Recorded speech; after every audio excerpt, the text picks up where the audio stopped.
Det jeg brænder for. Nürburgring. Hvor drenge bliver til mænd, og mænd bliver til drenge.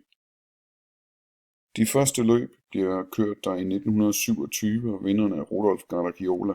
Han får en legendarisk sving opkaldt efter sig. I 1951 køres det første Formel 1-løb på banen, og den bliver omdrejningspunktet for tysk motorsport. Ascari, Fangio og Jackie Stewart er de første store vindere på Nürburgring i Formel 1-æraen. Jackie Stewart finder på udtrykket det grønne helvede om banen. I 1976 knækker Niki Lauda hans højre baghjulsophæng ude på banen. Han bliver ramt af en anden deltager og brænder næsten ihjel. Det er det sidste Formel 1-løb på banen, da man beslutter sig for, at sikkerheden ikke er i orden. 6 minutter, 11 sekunder og 1300 dele. I 1983 kører Stefan Bellof en tilnærmelsesvis perfekt omgang i en Porsche 956 sportsvogn. Den omgang er aldrig blevet slået. Min første tur derned. Jeg kan kun sige, at forberedelserne aldrig er gode nok.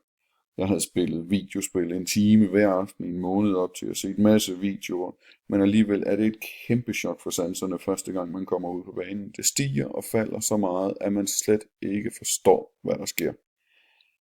Det går også meget hurtigt dernede. De hurtigste biler i verden bliver presset til det yderste af deres ydeevne, så når man kommer med sin lille GTI, så skal man holde øje med spejlene. Det lyder måske som en kliché, men på min allersidste omgang på min første tur på ringen, kom jeg under de 10 minutter, der var målet for min tur. Jeg købte stolt klistermærke der med omridset og satte det bag på bilen for at vise, at jeg nu var en del af klubben. Efterfølgende har jeg kørt mange omgange under 10 minutter, og pt. er min rekord 8 minutter og 43 sekunder. Den perfekte omgang, den kommer nok aldrig.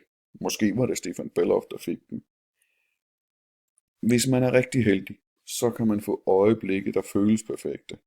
Øjeblikke, hvor det ikke føles som om man kører bilen, men bilen kører sig selv. Hvor man er et med den, hvor bilen er et med banen, og man bare observerer, hvad der sker. En af de største glæder i livet er at dele sine glæder med sine børn. Luna, den yngste, har været med på track day, siden hun blev født. Den mellemste Rasmus har været med på ringen, og den ældste Frederik har selv fået kørekort og så småt begyndt at køre track days. Ringorm, det er en livslang sygdom, og som vi plejer at sige i track day klubben, det værste der kan ske, det er at du bliver bidt af det. Og det gør man. Der er noget ved fællesskabet, der er noget ved den årlige tur, som vi kalder for pilgrimsturen.